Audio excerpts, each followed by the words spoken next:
Esto es Destino 2011 y yo soy Julio Ligorría. Muy buenas noches.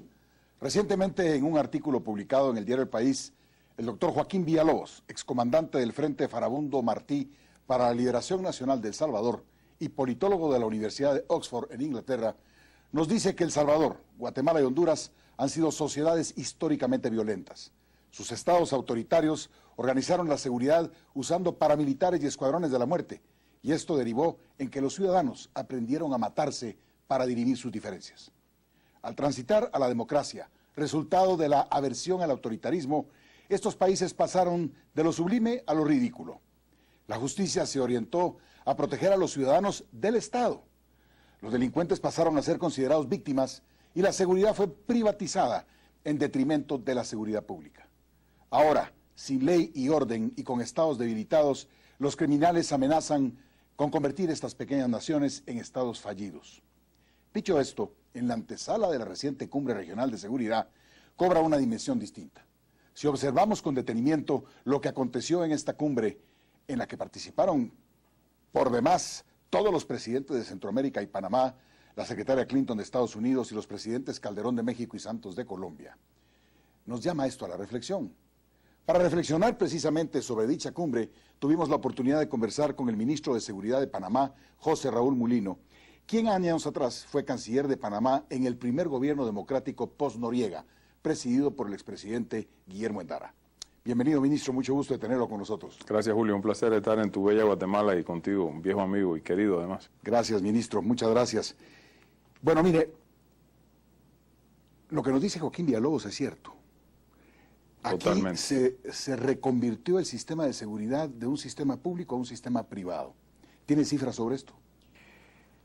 Yo viví esa época. Como vicecanciller y canciller de la República me tocó en 2 ocasiones ser presidente de la Comisión de Seguridad de Centroamérica. Era un cargo rotativo. Pude ver los procesos de paz, la culminación de la guerra en Nicaragua, asistí a la firma de los acuerdos de paz en El Salvador, en México, y la sui generis negociación con la URNG aquí en Guatemala. Y ciertamente, lo que dice Villalobos es muy cierto. Se fueron de lo sublime a lo ridículo. Y ejércitos que en una forma atentaron contra conceptos democráticos y principios democráticos quedaron reducidos a su mínima expresión, dando un tránsito que hoy se percibe alarmantemente, en donde justamente en esos 3 países rondan los 300.000 personas que participan de agencias privadas de seguridad, versus un pie de fuerza regional, incluyendo Panamá, que si acaso puede llegar a 120.000, entre 6 países. Es decir, tenemos 120.000 hombres en uniforme, al servicio de la seguridad pública en uniforme. Así es. Y 300.000 solo en el Triángulo Norte. Así es. Integrando fuerzas privadas. Yo no creo bueno, la realidad panameña es que las agencias privadas de seguridad, por llamarla de alguna manera, van 1 a 1 con la Policía Nacional. Creo que van 2.000 personas por debajo.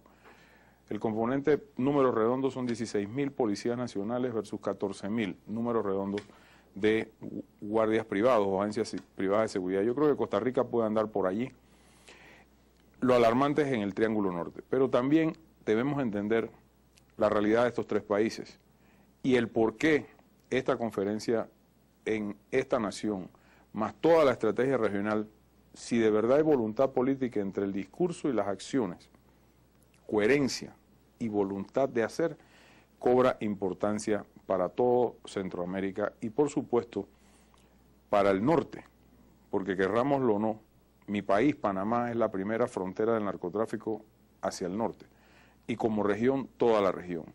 Y tenemos en nuestro negativo, si se quiere llamarlo de esa manera, que la producción de 350 toneladas métricas, millones de toneladas métricas de cocaína, se dirige al mercado norteamericano y pasan por nuestra tierra, por nuestras costas. ¿Y europeo? O sea, europeo no pasa por nuestro país. Europeo va por África, Venezuela. Sale por la frontera con Venezuela y últimamente, por información que se maneja a través de los conos, el cono africano, el cono sur, y sube hacia el norte de África, Europa. Pero es más o menos la misma cantidad de droga de la que estamos hablando. Usted decía algo muy interesante, ministro. Si Guatemala es la frontera con el NAFTA, ya no con México, sino con todo los Estados Unidos, Canadá y y México. Y Panamá es frontera con precisamente los grandes productores de cocaína.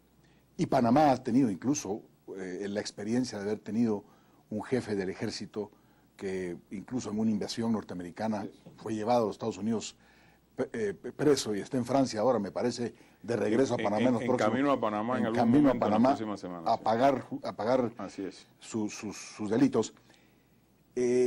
¿Cómo han lidiado ustedes? Porque yo entiendo que al principio del gobierno de Ricardo Martinelli, el presidente Ricardo Martinelli, usted como ministro de Seguridad y Justicia, hoy ministro de Seguridad, enfrenta una ola de crecimiento de la violencia social, por un lado, y por otro lado, agresiones muy puntuales de los carteles de la droga en la frontera con el Darién.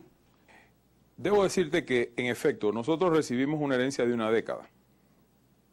Quizás 6, 5, 4, 6, 7 años atrás se adoptó una posición cómoda, laissez-fairista, poner el carro en neutral, como decimos, y dejar que esa influencia permeara al punto en que se hizo crisis y respetaron la convivencia pacífica y comenzó la agresión, comenzó la violencia y se transformó el problema en nuestro país. No es lo mismo los primeros años del año 90, de la década del 90 al día de hoy. Nuestro país, yo hablo por Panamá, era un país de tránsito. Noriega lo hizo un país de tránsito, un país en donde se acordaban pactos entre los carteles colombianos de esas épocas, de esas décadas. Bueno, Pablo Escobar ahí, muchas veces. Como que fuera un santuario para él. Lo usaba y se le permitía con un fee, con un precio, cada vez que procedían con esto, y la historia detalló perfectamente el alquiler, cómo alquiló nuestro territorio a esos carteles. Hoy estamos pagando esas consecuencias. Porque de un país de tránsito hoy somos un país también de consumo. Y la violencia en la calle, la violencia ciudadana, en más de un 70% tiene una vinculación con la red de pandillas. Nosotros no tenemos maras, afortunadamente. Pandillas en todo el país, cerca de 250 pandillas que totalizan unos 5.200 pandilleros en toda la estructura nacional, en todo el territorio nacional. Eso mueve un mercado de droga en la calle, al de tal, que a su vez genera una organización criminal, que es lo que nos produce la violencia acrecentada, porque en la medida en que seamos eficientes como lo estamos siendo, Panamá en los últimos 2 años, 2009 y 2010, incautó 109 toneladas de cocaína en 2 años. Este año vamos ya bordeando las 15 toneladas en los primeros 5 meses del año.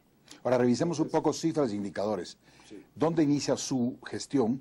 Porque sí tengo entendido que de los ministros emblemáticos del gobierno de Ricardo Martinelli, no, y no le estoy dando un halago porque si tuviera que pegarle se le pegaría, pero me dicen que usted ha tenido mucho éxito. O sea, encontró cifras de violencia social, de criminalidad, de asesinatos diarios fuerte, sí, que han decrecido. Cuéntenos un poco de eso. Han decrecido.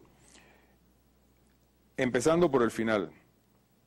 Un país con 24 asesinatos por cada 100.000 habitantes lo llevamos ya en 19, en 2 años.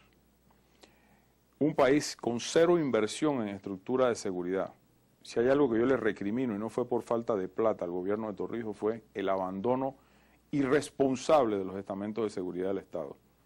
A un país que hoy tiene entre inversión y comprometido 600 millones de dólares en seguridad, y somos un modelo en la región, no solamente por el apoyo a nuestro pie de fuerza de la fuerza pública, sino en la inversión en tecnología para ayudarnos mejor e integrarnos en una lucha global en materia de narcotráfico.